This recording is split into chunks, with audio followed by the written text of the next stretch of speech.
So welcome to Boxing Media Hub.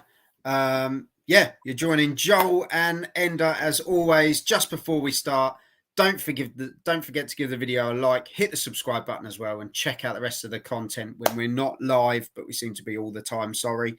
You touched this up. This isn't really, this is wonderful. But this is one of our fun ones. We're going for a fantasy fight that isn't regarded as fun between these two guys. Joe Calzaghe versus Carl Froch. Two British greats, I think, fair to say, Ender, as we were saying. Off camera. Just look at the careers. Joe Calzaghe, 46 fights, 46 wins, 32 knockouts. Carl Froch, 35 fights, 33 wins, 24 knockouts. And did you know he fought in front of 80,000 at Wembley? Sometimes he mentions it. I didn't, but to be fair, what an achievement. He's probably never said that, but I must have missed it. But I know the Principality holds 84,000. So did Joe beat it? Let's not get into stadiums. But yeah, these two guys, fantastic. Let's break down why we like these fighters first. Yes. Joe Calzaghe. I'm after getting a message from our good Welsh friend Michael already. I knew he'd come on straight away, but I'll give his opinion later on.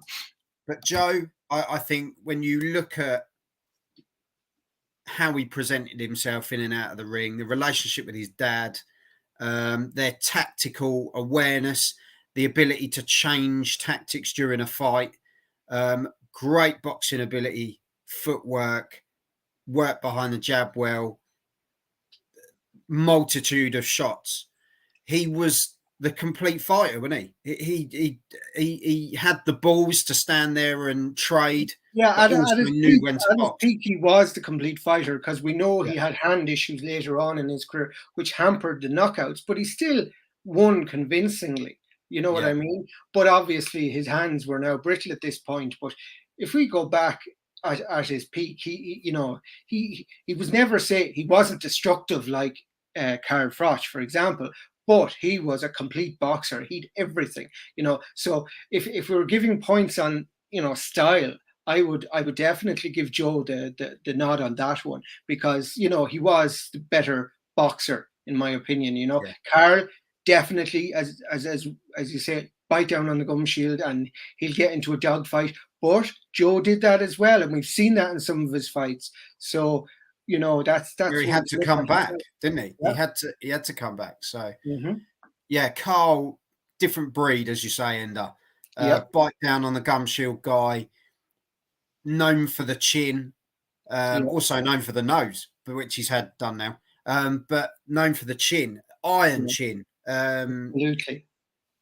Took a hell of a flash knockdown from George Groves as well. Got back up, went on to win it, boxed his way back into it, and stopped him. And then obviously the big one at Wembley, great way to go out. These two guys they know what to do. They both worked at high level. Yeah. What was the fight for you with Joe, with Calzaghe? Right. For me, now, I know you're going to say yours is earlier than mine, but mine is Jeff Lacey. And people will say, well, Jeff Lacey was no good. Well, he wasn't. He was the next big thing in America. He was hyped to the last. And all he was going to do was come there and take Joe Calzaghe's crown and put it on his own head. But Joe schooled that boy for 12 rounds. And it was a masterclass performance by Joe.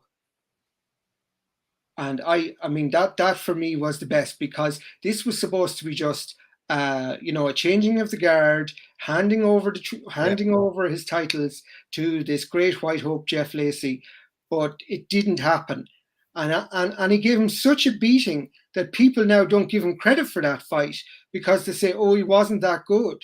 But up until that fight, this was pay-per-view. This was huge. He was going to be the next, the next big thing, America's next big a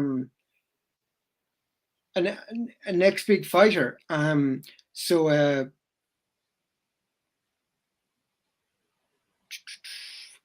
but I mean, Jeff Lacey was the pre-fight favorite, and he beat him, unanimously. And I don't think anyone's card anywhere gave anything to the American. And he because of that fight, he became the first super middleweight to be recognized as the Ring Magazine champion.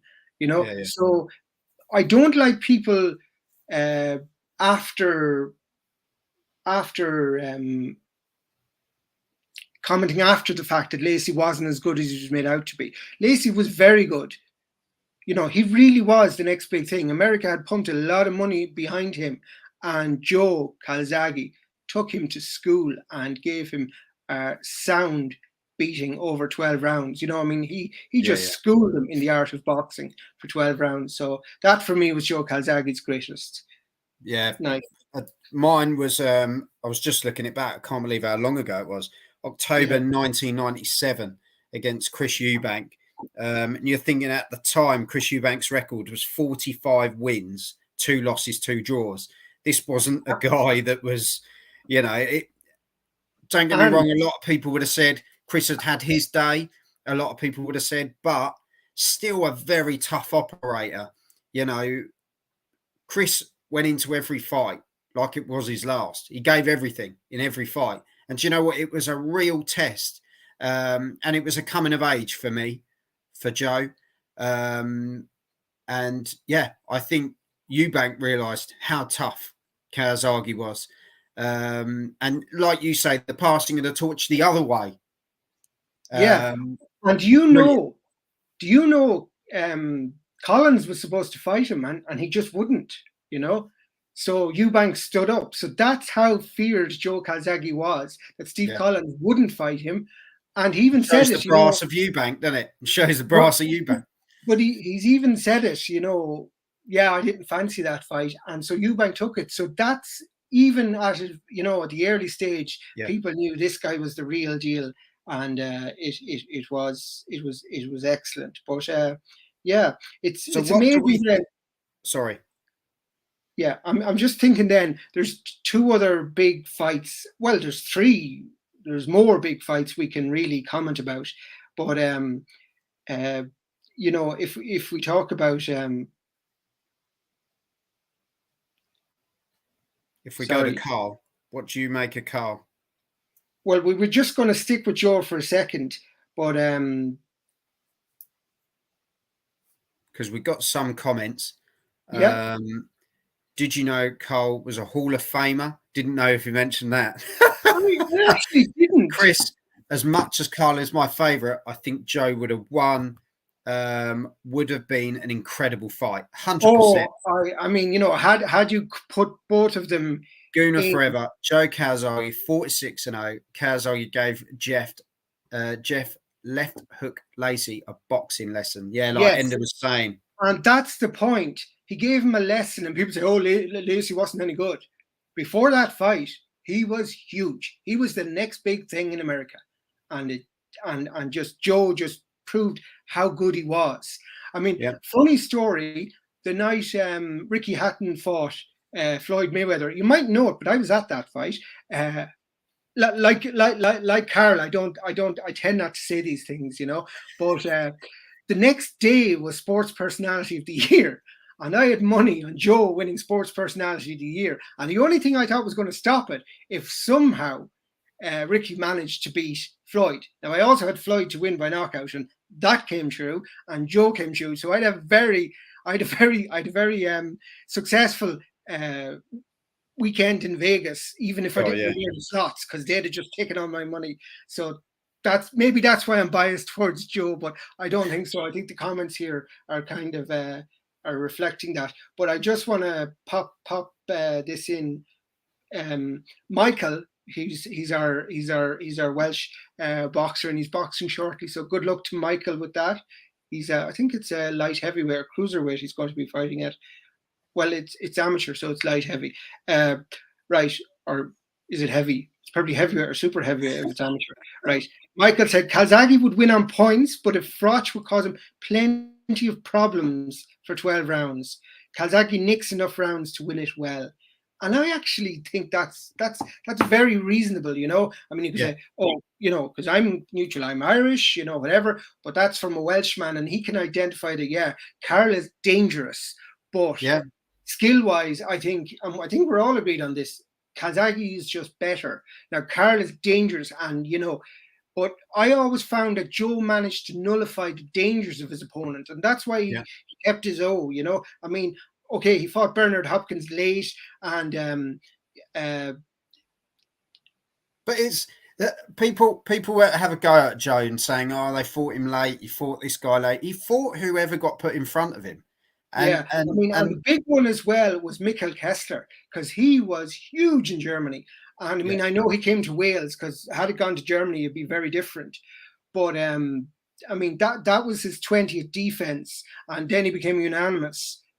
You know, he'd won all the belts then at super middleweight. So I mean, that was another great hour, and it's not even mine or your favorite, and that's a huge achievement by him. You know what I mean? I think that's the thing. When you look at the career of Joe Calzaghe, I still think he's overlooked. That's my opinion, you know. But you just look down the list and you go, oh, we had that as well. Oh, and there was this fight, and there was that, and it just shows you really.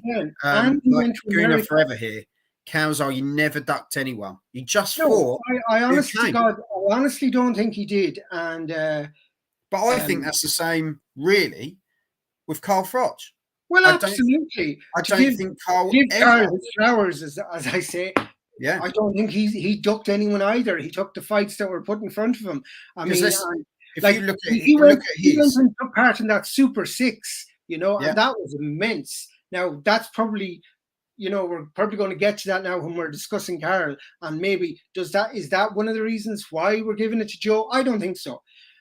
Then again, you can say had he beaten, you know, the Son of God, you know, how could you not give it to Carl? So maybe that's true, but you know, on ability, I think Joe was definitely better. You know what I mean?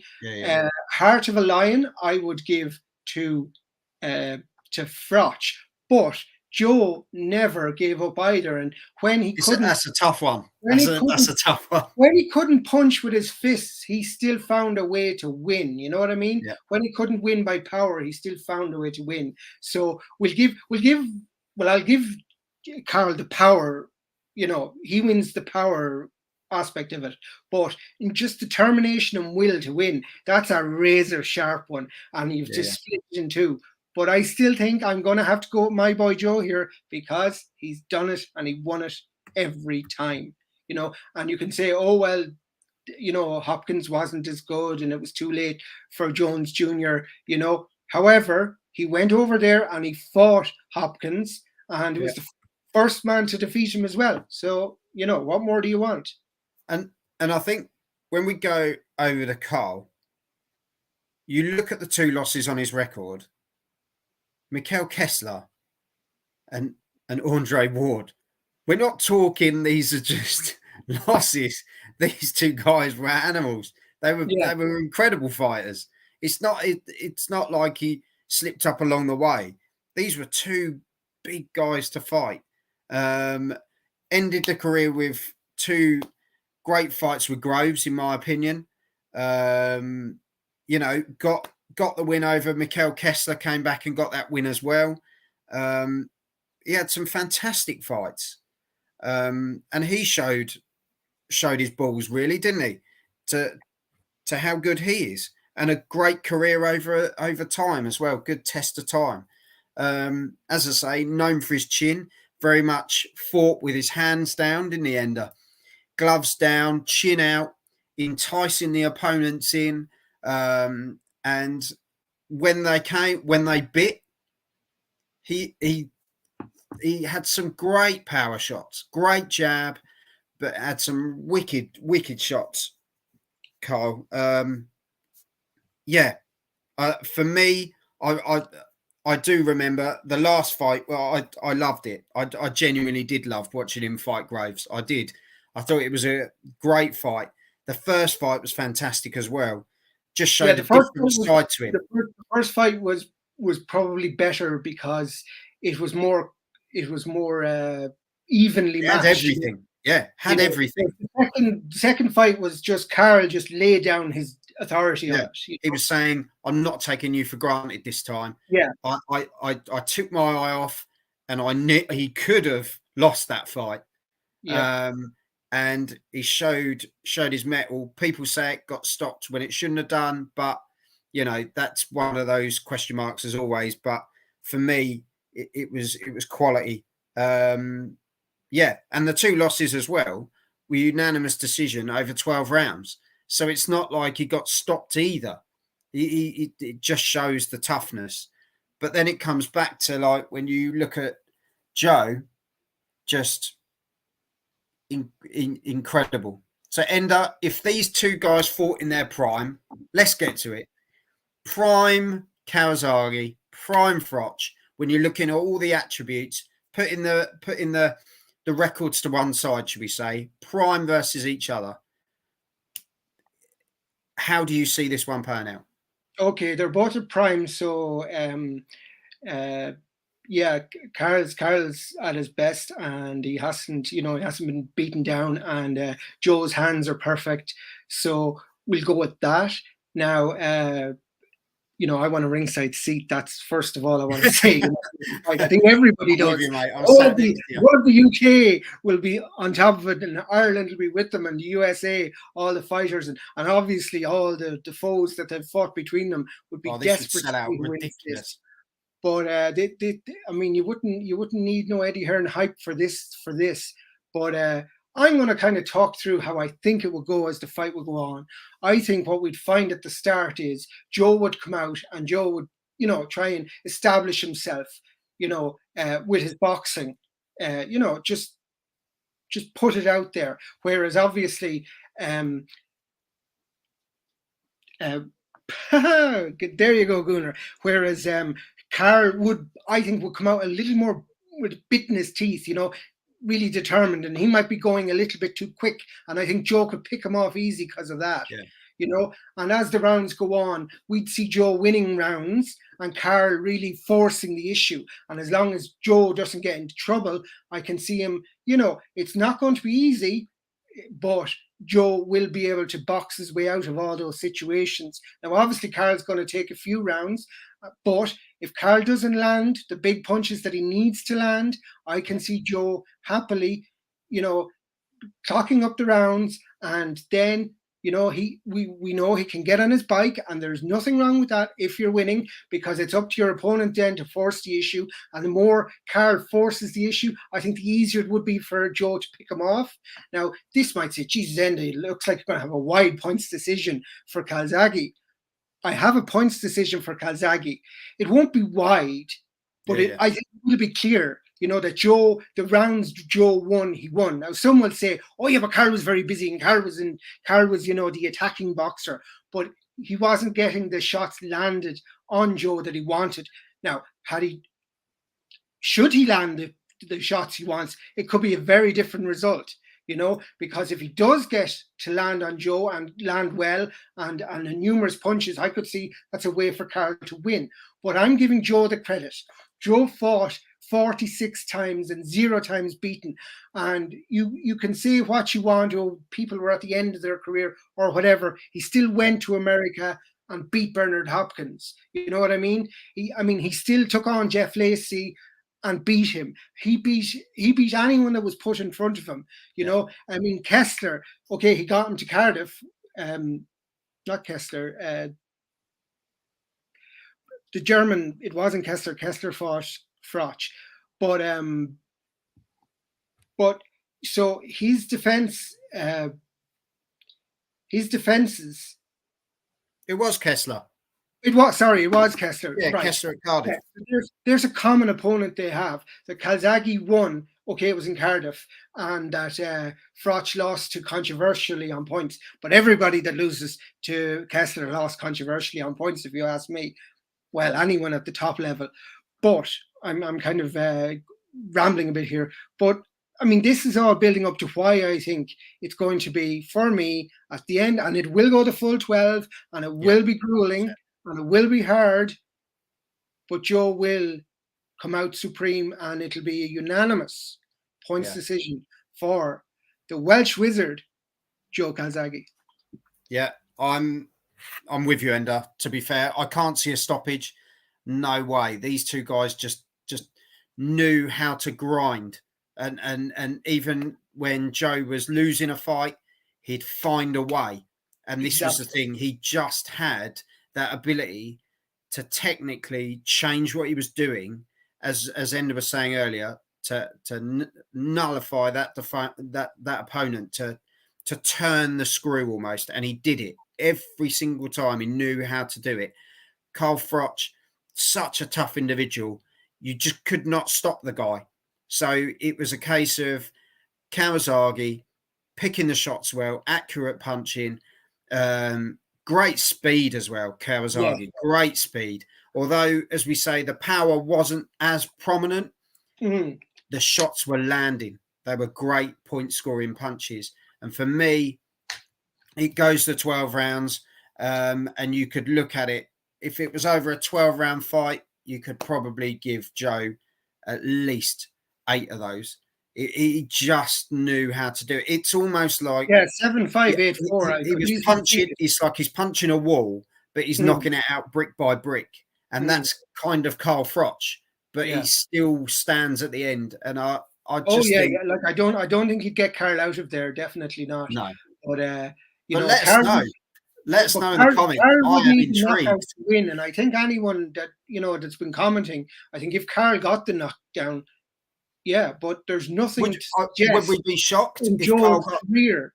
Yeah, there's nothing to suggest in Joe's career that would be the likely outcome. It's an outcome, but is it the most likely? I don't think so. And if you're ranking your British all-time fighters, I think everyone would have Joe higher than Carl. Yeah. So there we go. Guna's going to end us here. Calzaghe would win 8 rounds out of 12 against Froch. So there we go. Let us know in the comments. I could see that 8-4, 7-5. I could see that. Yeah. No, let us know in the comments. Let us know your opinions. Give us your predictions. Tell us what you think your favorite attribute was of each fighter as well. Hit the subscribe button. Check out the rest of the content, but let us know in the comments. Who would you go with? Prime Joe Calzaghe versus Prime Carl Froch. We'll leave it with you guys. Ender, thank you very much. As always, you've been watching Boxing Media Hub. Hit the subscribe button. Check out the rest of it. Find us on Twitter. Have some of this. Have it.